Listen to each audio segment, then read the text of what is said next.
Hi, my name is Richard Crooks from the Destination Staffordshire team. This is the first in a series of 3 videos on the fundamentals of human resources. The first video I'm going to cover now is about getting the basics right when it comes to employing people. Because there's certain legal requirements that you need to comply with. You need to get those right. Second video is about recruiting the right people, and the third one is about getting the most out of your staff by managing them effectively and being clear on what you expect of them. How you manage your human resources or your people can make or break your business. Manage them well, and the people you employ will make your business flourish. They'll go that extra mile, look after your customers, be reliable, be an asset to you. Get it wrong, you'll spend a lot of time dealing with their poor performance and end up spending time making right the things that they do wrong. Add to that the legal protection for employees these days and the potential cost of being taken to a tribunal by a member of staff for being unfairly treated, and your dream business could become a nightmare. So let's hope that doesn't happen, and what I'm going to cover today will help make sure that it doesn't. So when you're employing someone, it's really important to get it right. You need to comply with the law and at the same time protect yourself and your business. This is what this first video is all about. Essentially, you achieve both of these things through having a solid and good contract of employment between your business and your employees. Now, I do recognise that many jobs in the tourism industry are seasonal or casual. Even so, contracts are still important because both sides need to understand where they stand. There's as much chance of the relationship breaking down, and it doesn't matter whether the person is seasonal, part-time, as opposed to working full-time. The same laws apply, and the same potential legal consequences and cost of getting things wrong also still apply. If you only take one thing from this webinar, that is to ensure that everyone who is in your business as employment, as a contract of employment, is part of your duty of care as an employer at the end of the day. In this video, I'm going to take you through what needs to be covered in your contract of employment. If you're already employing people and have a contract of employment with them, then great.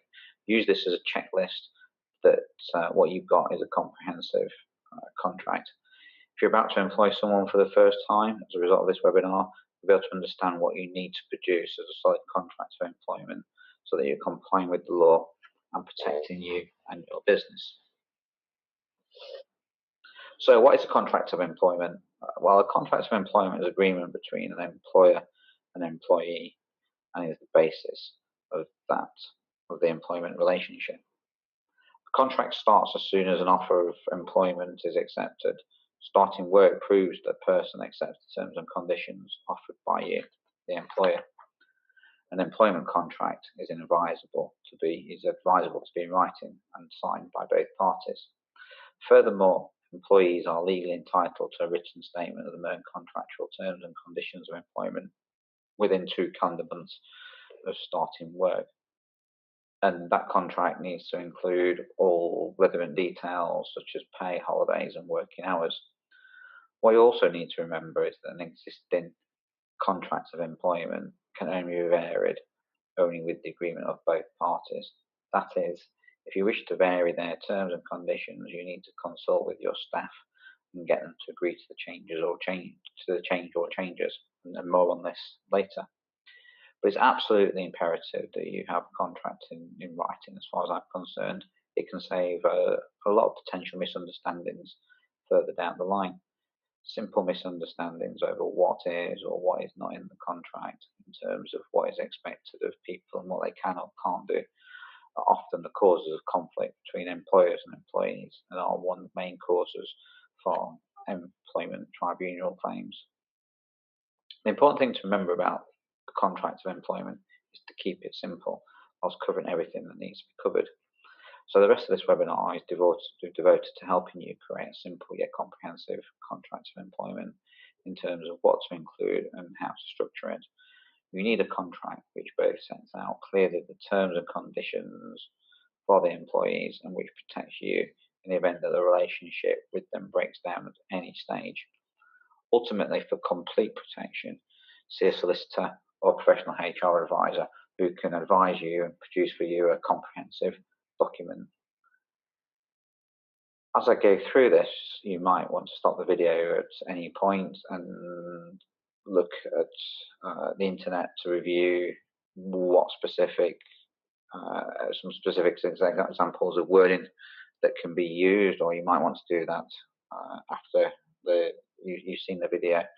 What I would say is that if you're using words that you download from the internet to construct your contract of employment, then just make sure that you get that looked at by a solicitor or a HR advisor. You really do want to make sure that your contract of employment is right and legally compliant. So let's go through what you should be including in that contract. So first of all, you start off who the contract is between, the name and address of the employer, which is yourself, and that of the employee. Next thing in there is that you want to put in the commencement date.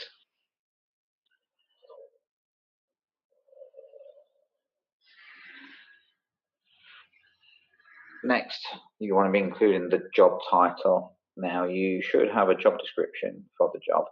We'll talk about job descriptions in webinar 2, but it's really important when recruiting someone that you're clear on people's duties, and then also you can put those duties in your contract of employment as setting out your expectations of what someone is required to do in the role. Next, think about the probationary period to be given to the employee. The probationary period is designed to give both you and the employee the opportunity to assess their suitability for the position. Make sure that you're specific on what their terms are during the probationary period. For example, how long are you going to give them? 1 or 3 months are the norm, depending upon the complexity of the role. What notice period might you want to give? You might want to split this into you might want to split the probationary period into 2, in terms of no notice to be given by either side, for example, in the first week or month, then a week's notice for the remainder of the probationary period. You want notice period to be limited in the probationary period. If it's not working out, it's better that the person leaves as quickly and as cheaply as possible. Probationary periods are really important as they set the tone for the future as to whether you're a good or bad employer, because they're people's first impressions of the business. So it's really important, and a lot of employees don't get this right, that you're clear on your probationary obligations and you follow through on them. So, for example, when someone starts, you might want to provide them with clear objectives, things that they're expected to be able to do, and what you want them to be able to achieve by the end of their probationary period. As part of that, you want to ensure that you carry out a thorough assessment of the person at the end of the probationary period against those set objectives. Based on that assessment, you can then decide whether they're the right person for the role or not. If you're still unsure, you can extend their probationary period. If they passed, great, but write to them and congratulate them and confirm that they've passed their probationary period, and then use that opportunity to set their next set of objectives. Where do you want them to be in 3 months' time? What do you want them to have improved in doing? What do you want them to have achieved? Employers often bypass this process. The worst case is that they end up having people who are staying in roles that they know good at for years and years, because they never had a difficult conversation with them about their performance, particularly in the probationary stage. Next, in the contract, you confirm someone's place of work, which is usually the business address. Then you go on to cover their remuneration or salary. Be clear on what basis this is. Is it per annum or per hour? When will it be paid? And when will it be reviewed? When it comes to reviewing salary, stick to your promise. Good practice is to link any pay increase in the salary review to the extra achievements that the employee has achieved. Otherwise, you set an expectation that people are just entitled to a pay increase every year for nothing back in return.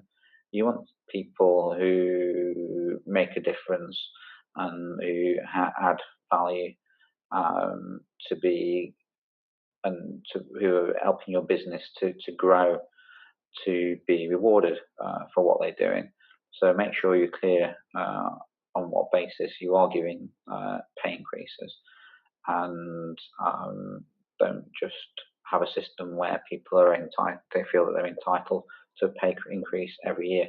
Make it linked to how they're performing in their role. Staff these days are entitled to a pension, even if it's the minimum, what's called a stakeholder pension. So be clear on your pension provision in your contracts of employment. Next are the hours of work. So include in their times, days, break times, whether these are paid or unpaid, overtime, whether that's unpaid or paid, and if so, how much, if it is paid, or do they get time off in lieu. Here you want to make reference to the Working Time Directive. The Working Time Regulation sets out that the average working time for a worker, including overtime, must not exceed 48 hours per week, unless the worker has previously agreed otherwise in writing. So you need to spell out in your contract of employment what your expectations are and whether you require the person to opt out and confirm this in writing, depending on your requirements.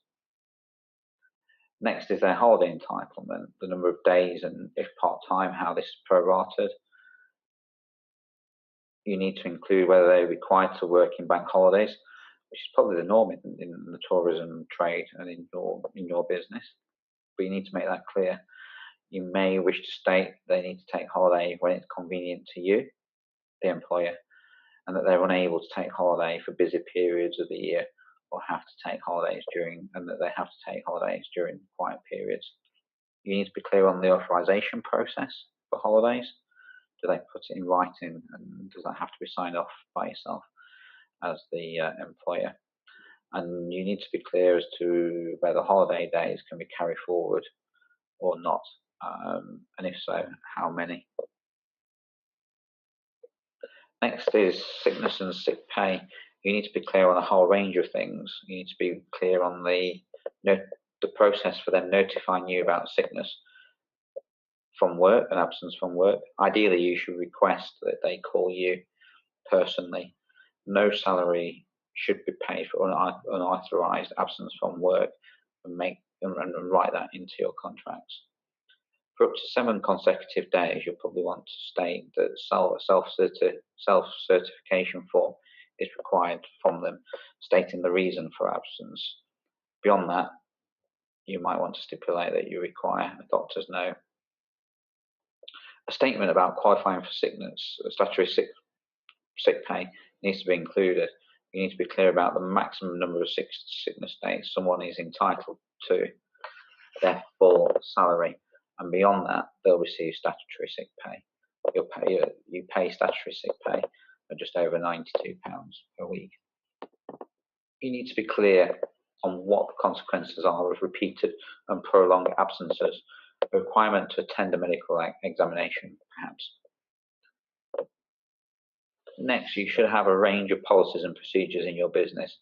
They may include disciplinary and grievance procedure, health and safety policy, data protection policy, confidential information policies, mobile phone and social media policies, short-term working policies, which mean that you can reserve the right, should the business be experiencing a slowdown in trade, to impose temporary or layoff for a short time. That needs to be included, as do any general obligations such as simply things like requiring all employees to conduct themselves in a professional manner at all times when dealing with suppliers and customers. Now, all of these things should be included in what we call a company or employee handbook. They shouldn't be included in the contract. They can be made reference to in the contract, but they shouldn't be included in the contract. And this is because all these things are subject to statutory change at any time. If all this is in their contracts of employment, then each time a change is made, it will involve a consultation process to change that contract. This is a hindrance and may cause instability. If these policies are listed in the company handbook, then they can be changed at any time with no consequences. You can view details on such policies and procedures online and use these as a basis to produce your own. As I said before, to be sure, get advice from an expert if you can. It may cost money up front, but you can save more than that down the line if there's any problem, and particularly if you're taken to tribunal. Final point of the part of the contract of employment should cover termination, whether you wish to terminate their employment or whether the employee does. Included in the termination part of the contract should be the amount of notice required to be given by each party to terminate the person's employment. This is post the person's probationary period, by the way. Back to my earlier comment in this webinar about continuity of employment. If someone has been in employment for less than 2 years, the amount of notice you have to give legally is minimal. So you can always reflect this in terms of 2 notice periods, one for up to 2 years and one for beyond 2 years. You also need to make provision in your contract should termination be necessary due to gross misconduct. Again, you need to be clear about what constitutes gross misconduct in your policies. Equally, you need to make it clear in your absolute discretion that you may wish to terminate someone's employment at any time and with immediate effect. In those circumstances, you do need to make a payment in lieu of notice to the employee, and you will need to make that clear. Final word about contracts of employment. Ultimately, in terms of any contract, it's a two-way street. It's what you're prepared to offer, and it's what your employees are prepared to accept. Irrespective of that, clarity is key. If you're clear on expectations and you're clear on what is expected of them, then you should get what's required of them. Being clear on your expectations is a common theme in HR. When you're not, that's when things go wrong. So in our next 2 webinars, we continue on a similar theme. When recruiting, being clear on what the job entails and the type of person would be best suited to it. Recruiting people is the subject of the second webinar of 3 on the subject of the fundamentals of HR. And when managing people, again, be clear about what is expected of them, what you can do to help them excel in their role. Managing people is the 3rd webinar in this set.